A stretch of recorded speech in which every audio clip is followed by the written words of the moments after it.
everyone, it's Kristen Redmond, and today we're going to go over those planetary aspects that are surrounding us and affecting us for this week, August 8th through the 14th. And this week, there is really only one planet that's doing much of anything. This whole week, Saturn seems to be the star player and the star of the show, which doesn't happen very often, so we'll give Saturn some props this week.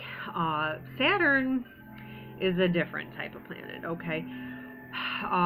Saturn, which is going to be going out of retrograde on Saturday, it's been there since Easter time. Saturn is, what do I want to call it? Like the restructor, I guess you can call it, of the zodiac, of the planets, all that energy, okay? Saturn is the planet that represents the boundaries that we set in our life for ourselves and for others around us, okay?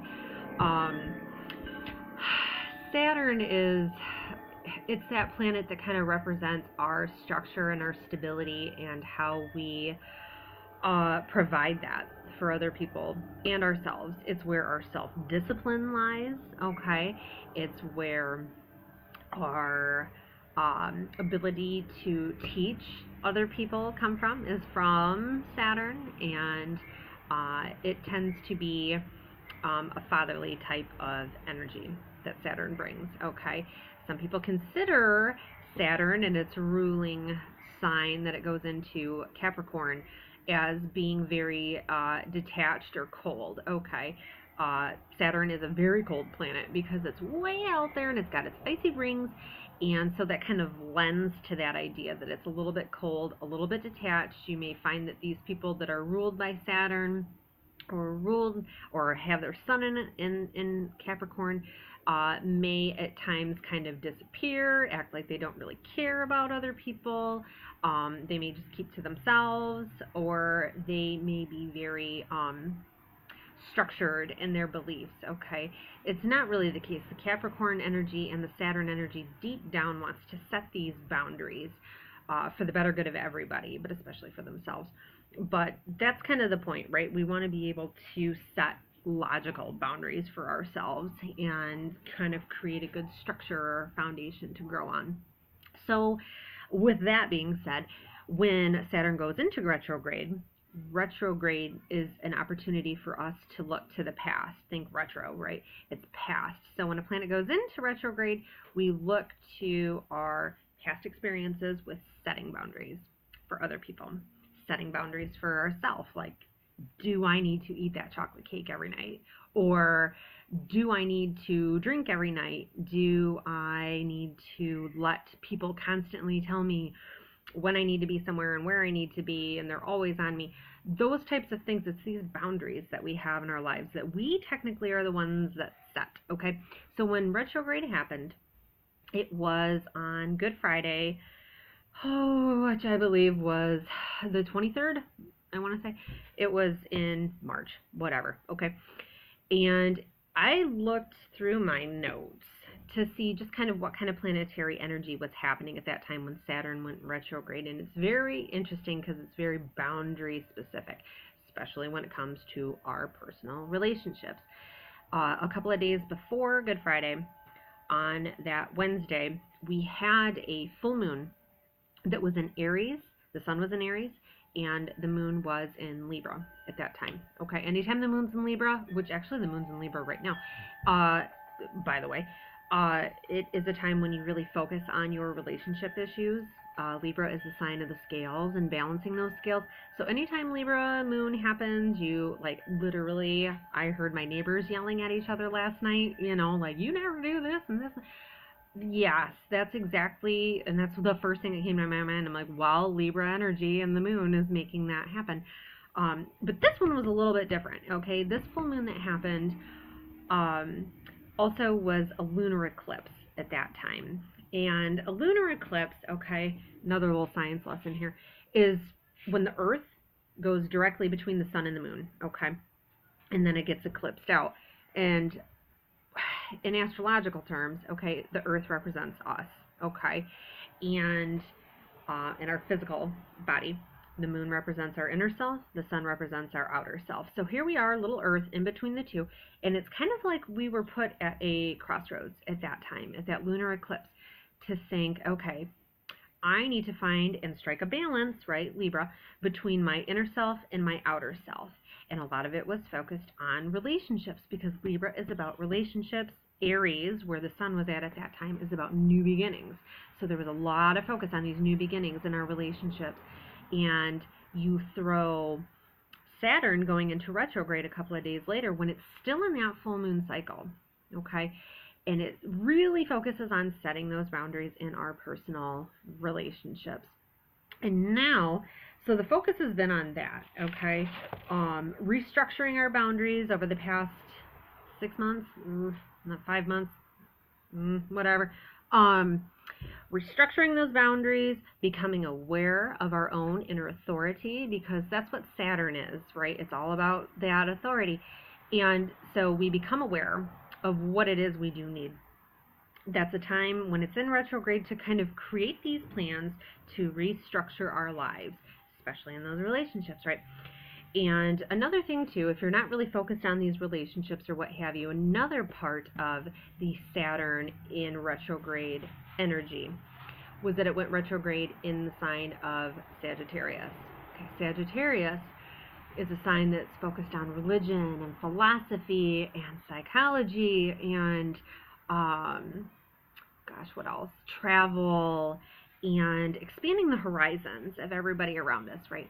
So this is also a time when it goes retrograde where we're able to kind of look at those areas objectively too and see, how do I view my religious views and structures, the foundations of the religion that I believe in. It's a time to kind of review those and kind of think, what works more for me now that I'm in a different area in my life? How do I see this image? So now, okay, starting on Saturday, Saturn's going to be going out of that retrograde phase. We're going to be having to really face the facts, those cold, hard facts, right, like Saturn is, and decide, okay, I've had enough time to figure out how I want to restructure these boundaries for everything in my life. Now is the time to do it, especially because Mars is also out of retrograde and also in the sign of Sagittarius, that sign of moving forward and expanding and exploring your horizons, right? Mars is our planet of energy, okay? So it's going to give you that boost to really say, okay, I'm ready to take some action here and get things changed. So where Saturn can restrict whatever it lands in your birth chart, where it is in your progress chart, ultimately it regresses you or it holds you back for a reason, okay? Because that's an area that you may tend to jump the gun a little bit, and you may jump too soon and not get the opportunities you need, and that's where Saturn comes in and kind of holds you back and reins you in. So now is that time to say, okay, I know what I need to do. Now it's time to do it. So that's the energy that's going to be happening. Okay. And then on Sunday, which is my birthday, Saturn is going to actually make a square. It's a really hard aspect to the planet of Venus, which is the planet of love and money. So definitely those relationship issues are going to be at the forefront on Sunday. And those boundaries, yay, here's another time saying that yet again. But it's the truth, okay? We need them. We need structure. We need rules. We need order, right? Because if you don't, then your structure kind of falls apart and your foundation's cracked and everything sucks. So let's be happy for Saturn going direct then for us. And that's it. That's it for the week.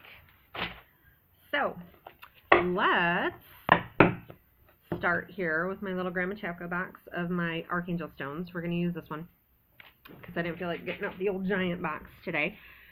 And we are going to see what angel is working with us with all of these things going on, these boundaries and standing up for ourselves and getting what we want. So, okay. No.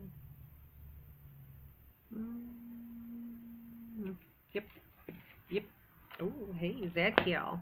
He's the angel of memory. You know, Zadkiel, he's actually the archangel for the sign of Gemini, but main thing that he helps us is with our memory, okay? Remembering things, forgetting painful memories that we have. He also helps kind of cut the ties to those painful memories and helps us to move forward. He's the angel. Like, I always tell my son, like, when it's time for a test at school, especially tests, this is where he comes in handy. He'll help you remember answers to things. So long and short of it, Zadkiel is going to be the one that helps us to go through those memories right now where maybe boundaries have been trampled on and stepped on.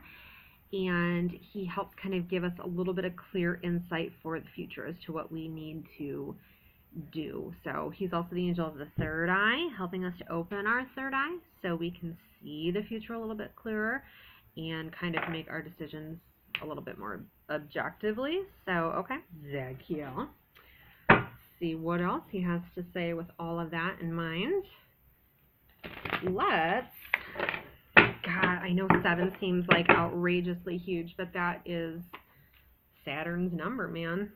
So that is what we are going to do today to see exactly what it is Zadkiel has to tell us. 7 is a number of moving forward. It's a matter of getting your feet from being stuck in the ground and not doing anything to moving forward. And that is exactly what Saturn does for us. 2 more. I feel like I'm going to, like, oh my gosh, lose my train of thought here. 1 more. Okay. All right, Zadkiel. All right. Well, here, okay. Well, isn't that interesting? Okay, so this one's actually Archangel Jophiel, the angel who helps beautify everything. This is the angel who is like the feng shui angel that just reorganizes your whole life to make things work. So it's a little bit fitting as you're trying to make these plans for change that an angel like this would come through. The actual wording for this card, the star, which, look at that, it's 17. This card itself is about making positive and optimistic changes in our life. It reminds us that we are on the right path. It's a really positive card, okay? It's about happy times coming, that you're doing the right thing as long as you're making positive long-term plans, and especially when they're focused on you, okay? Because you're the star of your own show, right? You've got to be able to do things that make you happy, okay? And in this card, you can see it. Yay, look at that right there. Okay, see how she's got 2 little jars right there? She is mixing and melding 2 things together to make them whole, okay? And that's kind of the idea of this card, is to mix these things up. Hi, sorry, my little Jack has come out here. Can you be good out here? Do you want to say hi? Hi. Very quickly. Hi. Hi. All right. Please go play quietly. Sorry, everybody. Okay. So since Jack is going to be so quiet while I do this here, we won't do it 7 times. What number should we do? 1. 1. Well, that's easy enough. All right. Well, we'll do it 1 more time. Okay. See what these positive, optimistic changes bring for everybody since they've set their boundaries. Da-da-da-da. Gratitude. What a wonderful thing, huh? Yeah. Yes. Well, let's talk to, okay, Jack's got that. Okay. So, of course, this is what I'm seeing, okay? I see the gratitude card as obviously, yes, being about being grateful for everything that you have with everybody that's around you. But I also see this as the crown chakra. Okay, that's where all the universal wisdom comes in. It's through that crown chakra at the top of the head here. And that is where we receive the universal wisdom that we need to get things done. But always be grateful for what you do have, right? Main thing, you're not going to get new and wonderful things if you're not grateful for what you already have. So ultimately, I think that is the goal of this week. I am grateful for Jack and his ability to be quiet. And I am also grateful for everybody that watches every week. And everyone have a wonderful week with your boundaries and your structures and being on an optimistic path. So have a wonderful week, everybody. Bye. Oh, maybe if we stop.